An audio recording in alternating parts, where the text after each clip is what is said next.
आजकल बच्चे को ना पढ़ते पढ़ते नींद वाली बहुत बड़ी समस्या है ना भैया। तो इसका बहुत सिंपल सा सॉल्यूशन मैं आपको बताता हूँ।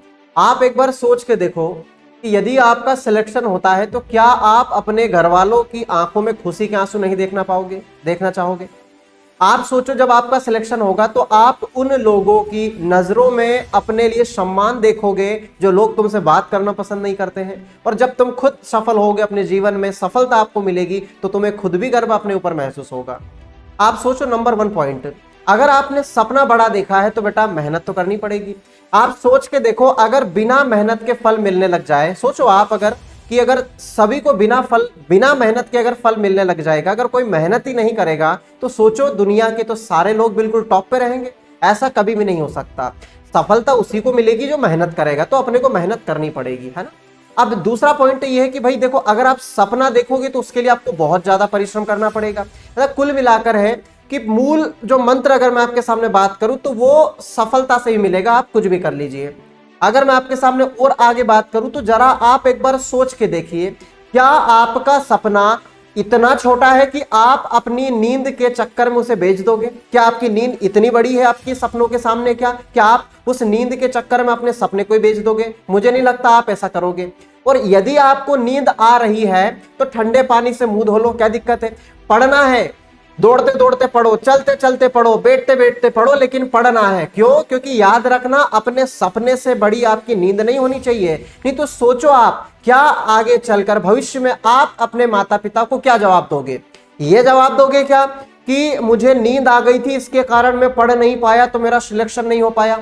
कि ये जवाब दोगे कि मैंने मेरे जीवन में मेहनत करी और मेरा आज सिलेक्शन हुआ, इसलिए आप देख सकते हैं कि मैं कहां पर हूं? तो डिसीजन आपका है, डिसीजन आपको लेना है कि अपने को वर्तमान समय में सोना है कि हमारी नींद के चलते हुए अपने सपने को बेच देना है।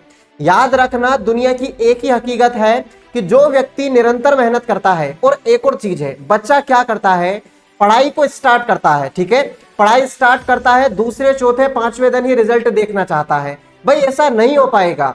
आप यदि मेहनत करोगे तो जो भी आपने रूटीन फिक्स किया है, चाहे 1 महीने 2 महीने 7 दिन 8 दिन जो भी किया है, जिस भी रूटीन को आप फॉलो कर रहे हैं, उस रूटीन के बाद में आपको बिल्कुल बेटर रिजल्ट देखने को मिलेगा। लेकिन हम लोग क्या करते हैं, या बच्चे क्या करते हैं, सिर्फ रूटीन को 1-2 दिन फॉलो किया, तीसरे दिन हमें रिजल्ट मिला नहीं तो हम छोड़ देंगे, हम दूसरे काम में चले जाएंगे।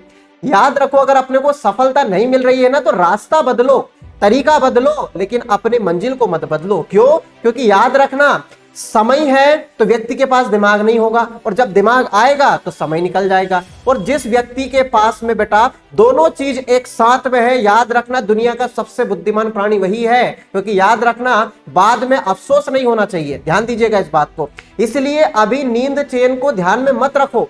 पढ़ने का टाइम आपने बनाया है तो पढ़ाई पर ध्यान दीजिए। जब नींद आ रही है आराम से सोइए, कोई दिक्कत नहीं है। 6 घंटे की अगर सफिशिएंट आप नींद लेते हो तो भी कोई दिक्कत वाली बात नहीं बेटा। 24 घंटे में से 6 घंटे आप निकाल दीजिए, फिर आपके सामने बचे 18 घंटे। 18 घंटे में से बेटा आप 8 घंटे स्टडी कीजिए, आप आईएएस की एग्जाम भी निकाल दोगे, बचे 10 घंटे।